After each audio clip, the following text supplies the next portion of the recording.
My next book is another heavy-hitting release for the fall. It's called, it's the latest by Anthony Doerr. So Anthony Doerr was, of course, the Pulitzer Prize-winning author of All the Light We Cannot See, which was from a few years ago.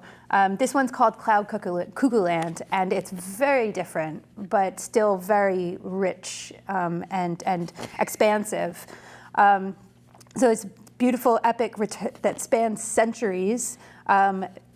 It's in the past and then extends to the future. I think it's 2141, so not so much in the future. Maybe in the early chapters of the book, we're introduced to the fictional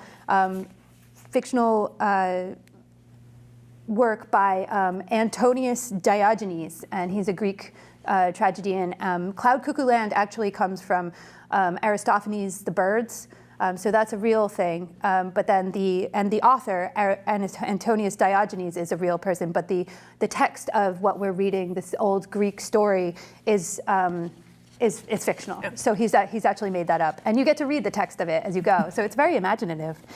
So it starts in 15th century Constantinople, and the text is uncovered in an abandoned monastery just outside the walls of the city by a young girl and a young boy, who then smuggle the text out in the shadow of the Ottoman siege on the Ottoman Empire's siege on the city.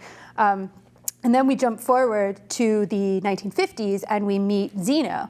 And Zeno is a Korean war vet who has had a troubled childhood, and we learn about that in some of the chapters too. But then, at this point, at a certain point, he develops an interest in ancient Greek, and specifically starts to translate this text by Antonius Diogenes called Cloud Cuckoo Land.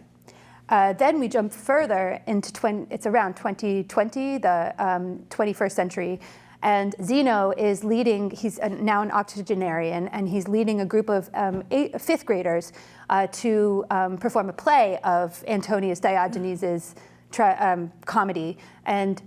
But at the same time, on a lower level of the library, a young teenage eco-terrorist is trying to plant a bomb in the library because it shares a wall with a real estate agency that he's trying to destroy.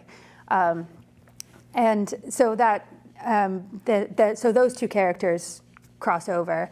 And then it jumps even further into the future to 2141, I believe, where Constance is a young woman who has come across this story, which has been told to her by her father over the years.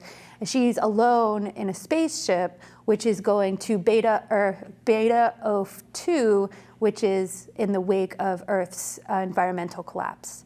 So they're trying to send generations of people off to space to find another Earth.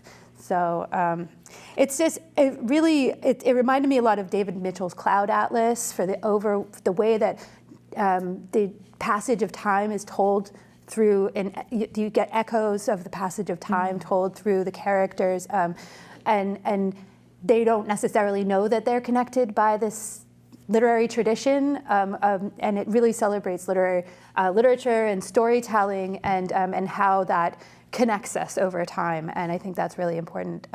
So it's great. It's a much more pleasurable read though than David Mitchell's Cloud Atlas. That was a little bit of a difficult book to get through, but I just thought it was really beautiful. And the different stories of the characters are kind of intertwined. So you don't learn one and then the other. They kind of weave in and out of each other. Okay. So you can gather, you understand the connections over the course of their over the course of their stories being told, and slowly revealed the grand connection. Mm-hmm. Yeah, I was going to ask you that because I'm always impressed with authors who can kind of weave multiple stories together so that by the end you're like, oh, I get it, that's amazing. Yeah, right? Yeah. So that's what that sounds like. It's great. Mm-hmm. Yeah.